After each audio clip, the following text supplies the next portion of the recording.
Hi అండి అందరికీ. అందరూ ఎలా ఉన్నారు? అందరూ బాగున్నారా? నేను కూడా బాగున్నాను. ఖత్తర్ నుండి ఇంకొక కొత్త రకం వంటతో మీ ముందుకు వచ్చేసాను అన్నమాట. అక్క ఇది కొత్త రకం ఏంటి అంటారేమో. కొత్త వాళ్ళకి కొత్త రకమే, పాత వాళ్ళకంటే తెలుసు కానీ కొత్త వాళ్ళకి తెలియదు కదా.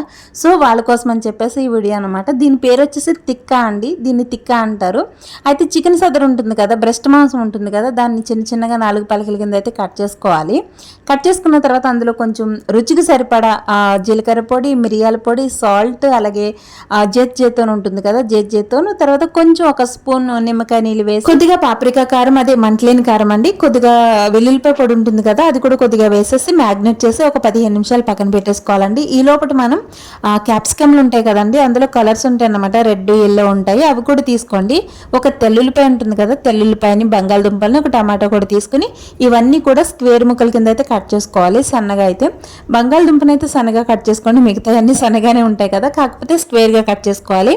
ఇవన్నీ కట్ చేసుకున్న తర్వాత చికెన్లో వేసి బాగా కలిపేసుకోండి. ఆ తర్వాత ఇలాంటి బార్ పుల్లలు ఉంటాయి కదా, పుల్లలు తీసుకుని దాన్ని, మనకి మామూలుగా పుల్లల్ని ఇక్కడ ఏమంటారంటే కాసాబ్ అంటారు, అంటే చక్కని కాసాబ్ అంటారు అనమాట. ఆ ముక్కలకైతే అదే ముక్కలన్నీ తీసుకుని ఆ పుల్లలకైతే గుచ్చేయండి, ఒకటి దాని తర్వాత ఒకటి కలర్ఫుల్గా వచ్చేలాగా ఆల్ఫాబెటికల్ ఆర్డర్లో అయితే గుచ్చుకోండి. అంటే గ్రీను, ఎల్లో, రెడ్ అలా అయితే చికెన్ అలా గుచ్చేయండి, మంచి కలర్ఫుల్గా అయితే ఉంటుంది. ఫైనల్ మనకి ఇలా అయితే రెడీ అవుతుంది అనమాట.